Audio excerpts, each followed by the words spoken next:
Welcome to Teacher's House here in Akwaibom State. I am Medican Obot, and with me here is. Dr. Ofonime Inyang. All right, sir. Please, I would like to find out from my interactions with this program. I've seen that you're a major stakeholder and a major driver of this initiative. So I'd like to know what Filling the Gaps really is and what this organization stands for. Filling the Gaps is a consultancy that is committed to training, capacity building, and the development of the education sector.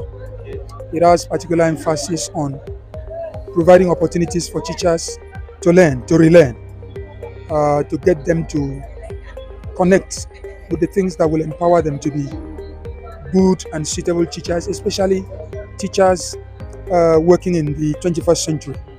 So filling the gaps came as an idea that a couple of us saw the need. We asked ourselves, what can we do? How can we help?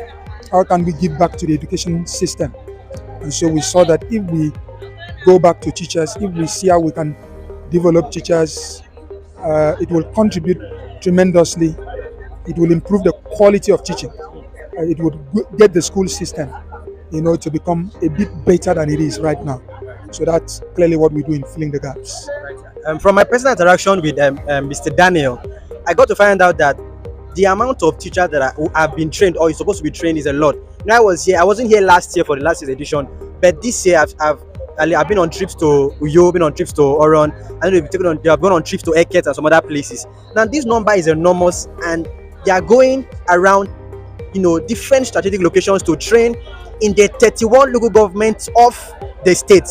So this then begs the question: is this a philanthropic service? Is this voluntary, or is it being funded by the government or some, big private institutions?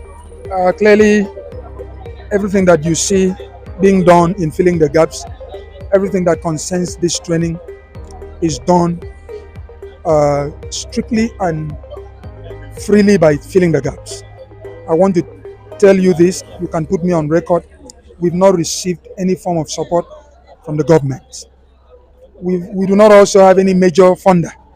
Like a big organization that has given us money to do this.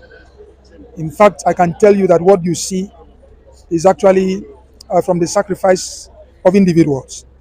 People who see the need to contribute something. People who say, no, look, we can't just sit down and criticize. Let's do something. The burden has been on filling the gaps. And maybe the right thing to do is to let people know that we need funding. We need support. You can see it by yourself. Filling the gap and what filling the gaps is doing to teachers in Akwaibom State is the kind of things we should support. As a human being, sometimes I'm surprised at some of the things that government throws money into. Maybe without sounding like I'm criticizing these initiatives, but I want to say education is one sector that government should pay attention.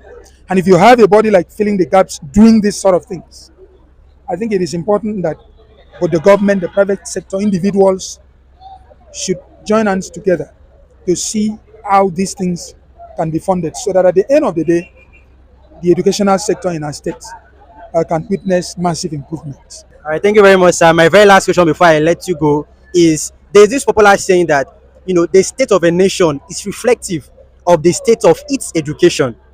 Do you agree with this statement? And do you think that Nigeria can change by changing the quality of education by training its teachers? Yes, I agree totally with that statement, and I can further say that I'm tempted to say that education is everything. Because if you get it right with education, you will get it right in so many other areas. And I bring a whole lot of perspectives into saying this as someone that is also teaching actively for more than 20 years now. I cannot rise, to the position of an associate professor within the tertiary system without knowing something. Education is very important. The potentials that this country has can really get very far if we pay attention to education. With all due respect, I can also say that I've had some exposure to educational systems outside this country. And I'm able to say that Nigeria has very talented people, very good people who can do so well. The pool of talent in this country in terms of the young people that we have and that are also desirous to learn, and good human resources who can also become good teachers. I think all that they need is the enabling environment. Something has to be done. As I'm talking, I feel like shedding tears. Something has to be done to education. And if something is done to education, you will see the difference. Things will change. Nigeria has a great future, but we shouldn't just be talking. We should be doing something. Thank you so much. So this is us officially, asking and requiring for fundings. It's a beautiful thing going on here at Filling the Gaps with the people who are actually sacrificing their personal income to push for training and retraining of teachers. So there are details on your screen. I would like you to please, support us in the way you can.